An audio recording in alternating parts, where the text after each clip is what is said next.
ரெண்டாவது, இவங்க குடிநீருக்குன்னு சொல்லிட்டு நாளைக்கு பாசனத்துக்கு அந்த தண்ணியை பயன்படுத்தினாங்கன்னா நம்மளால ஏதாவது செய்ய முடியுமா?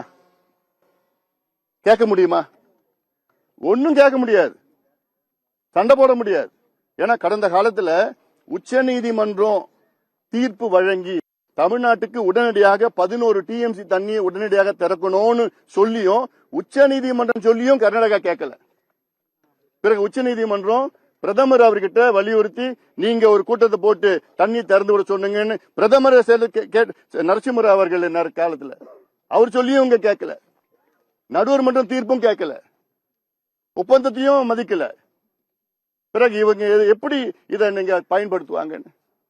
அதனால அது ஒண்ணு. ரெண்டாவது, மேகதாது அணை என்பது கிட்டத்தட்ட 12,500 ஏக்கர் வனப்பகுதியை, காட்டை அழித்து கட்டுகின்ற அணை அது. நம்ம நின்றுட்டு இருக்குல்ல, இதெல்லாம் இது போன்ற காடுகள். இங்கிருந்து மேகதாது இங்கிருந்து 4 கிலோமீட்டர் தள்ளி தான். பில்லிகுண்ட்ல இருந்து 4 கிலோமீட்டருக்கு வடக்குல போனோம், அங்கதான் மேகதாது.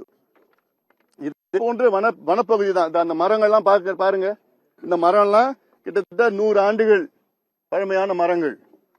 இப்படிப்பட்ட மரங்களை அழிச்சு, காட்டை அழிச்சு கட்ட டேம் தான் மேகதாதான இன்னைக்கு இருக்குது. அதாவது இது என்வாயர்மெண்டல் டிசாஸ்டர், இது சூழியல் பேரிடர்.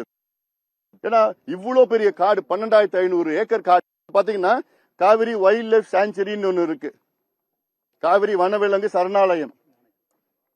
இல்ல, அது புலிகள் சரணாலயம் இருக்கு. யானைகள், புலிகள் இருக்கு, அல்ல எல்லா வனவிலங்குகளா இருக்கு, அல்ல அரிய வகை வனவிலங்குகளா இருக்கு. 4 கொம்பு மான் இருக்கு, இங்க வேற எங்கேயுமே இல்ல. அதுல ஆத்துல பாத்தீங்கன்னா அந்த மாசீர் மீன் ஒன்று இருக்கு, ஹம்பேக் மாசீர் மீன். இது வேற எங்கேயுமே உலகத்துல வேற எங்கேயும் கிடைக்காது, இங்கதான் இருக்குது. அதுல இதெல்லாம் அழிச்சு நாங்க டேம் கட்டு வரோம் சொல்லிட்டு இருக்கிறாங்க. அதுல அதனால இதை ஒருபொழுதும் விடக்கூடாது. இன்னொன்னு, இது சூழியல் நிபுணர்கள், என்வாயர்மெண்டலிஸ்ட்லாம், இது எல்லாருமே கர்நாடகாவில் இருக்கிற என்வாயர்மெண்ட்லாம் இதை எதிர்க்கிறாங்க. கூடாது, இது பிரச்சனை வரும். இவ்வளவு பெரிய காட்டு அழிச்சு ஒரு டேம் கட்டுறாங்கன்னா அது ஏற்றுக்கொள்ள முடியாது. நம்ம காடு அது. ஏன்னா பாரிஸ் ஒப்பந்தத்தின்படி நம்ம காடுகள்லாம் அதிகப்படுத்தணும். அந்த ஒப்பந்தத்தில் நம்ம கையெழுத்து போட்டிருக்கோம். சர்வதேச பல ஒப்பந்தத்தில் நம்ம கையெழுத்து போட்டிருக்கோம். இன்டர்நேஷனல் பயோடைவர்சிட்டி ஆக்ட் எல்லாம் இருக்குது, அதுல கையெழுத்து எல்லாம் போட்டிருக்கோம் நம்ம.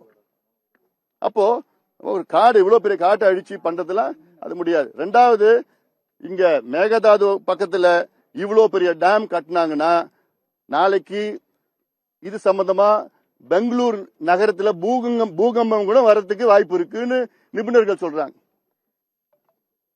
பெங்களூர் சிட்டியில எர்த்குவேக் வரும்னு சொல்றாங்க. இது எல்லாத்துக்கும் தான் பாதிப்பு. இது சைனாவில 3 கார்ஜஸ் டேம் கட்டினாங்க, உலகத்திலே பெரிய அணை. அதை கட்டின பிறகுதான் சுத்தி இருக்கிற பகுதியில் அதிக அளவில் பூகம்பம் வந்திருக்கு. இவ்வளோ பிரச்சனைகள் வர இருக்கிற இதுல நாங்க கட்டியே ஆகுவோம். ஏன்னா டி.கே. சிவகுமார் அவர்களுடைய தொகுதி கனகாபுரம், இந்த பகுதி மாண்டியா மாவட்டம். 2028 பிப்ரவரி மாசம் தேர்தல் வருது கர்நாடகாவில். அது தேர்தலுக்காக மக்களை திசை திருப்பி, மக்களை திரட்டி கன்சாலிடேட் பண்ணி அது வெற்றி பெறணும். அதனால தமிழக அரசு இதை சட்ட ரீதியாக இதை தடுக்கணும். ஒரு வழக்கு கிடையாது, ஒரு வழக்கு போட்டுட்டு அமைதியா இருக்கிறது கிடையாது. பல பேரை சொல்லி பல வழக்குகளை போடுங்க. இந்த வழக்குகள் தொடர்ந்து அடுத்த 30, 40, 50 வருஷம் இருந்துட்டு இருக்கணும். என்வாயர்மெண்டல் சம்பந்தமா ஒரு வழக்கு போடுங்க, வனவிலங்கு சம்பந்தமா வழக்கு போடுங்க, புவியியல் சம்பந்தமா வழக்கு போடுங்க, சுற்றுச்சூழல் சம்பந்தமா ஏதாவது ஒண்ணு அந்தந்த வழக்கு போட்டு, இல்ல பாதிப்பு விவசாய சம்பந்தமா வழக்கு, பல வழக்குகள் பல தரப்பு போயிட்டு அது தொடர்ந்து வந்துட்டு இருக்கணும். கேரளா அதுல எக்ஸ்பர்ட், அதுல வழக்கு போடுறதுல. முல்லை பெரியார் அணை சம்பந்தமா இவ்வளவு வழக்கு போட்டு போட்டு போட்டு தள்ளி வச்சிட்டு இருக்கிறாங்க. நம்மளும் அது சட்ட ரீதியாக அணுகணும். இன்னொன்னு, தமிழ்நாடு அரசு சமீபத்தில் சட்டமன்றத்தில் ஒரு தீர்மானம் கொண்டு வந்திருக்காங்க. தீர்மானத்தில் பாத்தீங்கன்னா மேகதாது நடுவர் மன்றம், இது தமிழ்நாட்டுக்கு மிகப்பெரிய ஒரு பாதிப்பு. இது டிசாஸ்டர் தமிழ்நாட்டுக்கு. அதாவது முதல்ல மேகதாதுவே நம்ம ஏத்துக்கல, பிறகு மேகதாது நடுவர் மன்றம் எப்படி நம்ம ஏத்துப்போம்? நம்ம ஒண்ணு ஏத்துக்கிட்டா அடுத்த 2வது ஸ்டெப் நம்ம போவோம். இப்ப இது முதல் ஸ்டெப்பே நம்ம ஏத்துக்கல, அதுக்குள்ள ரெண்டாவது ஸ்டெப் எப்படி நம்ம போவோம்? இவங்க சொல்ற காரணம்னு சொல்றாங்க, அது குடிநீர் நாங்க நடுவர் மன்றம். இவங்க சொல்றது பொய். அந்த பொய்யை நீங்க எப்படி நம்பலாம்? குடிநீருக்கு உங்களுக்கு இன்னும் தேவைப்பட 5 டிஎம்சி. அதுக்கு எதுக்கு நீங்க 70 டிஎம்சி அணை கட்டுறீங்க? காவிரினா ஒரு நடுவர் மன்றம் தான், அதுல இன்னொரு நடுவர் மன்றம் எதுக்கு உங்களுக்கு? இந்த நடுவர் மன்றம் வந்து கர்நாடகா கேட்கணும், கர்நாடகா கோரிக்கை அது. இப்ப நாளைக்கு கர்நாடகா சொல்றாங்க, சரி நாங்க நடுவர் மன்றம் ஏத்துக்கிறோம் சொன்னாங்கன்னா நீங்க என்ன பண்ணுவீங்க? அந்த நடுவர் மன்றத்தில் யார் வருவான்னு தெரியாது. அவங்களும் மனுஷங்க தானே, அவங்களையும் பிரஷர் பண்ணலாம் இல்ல?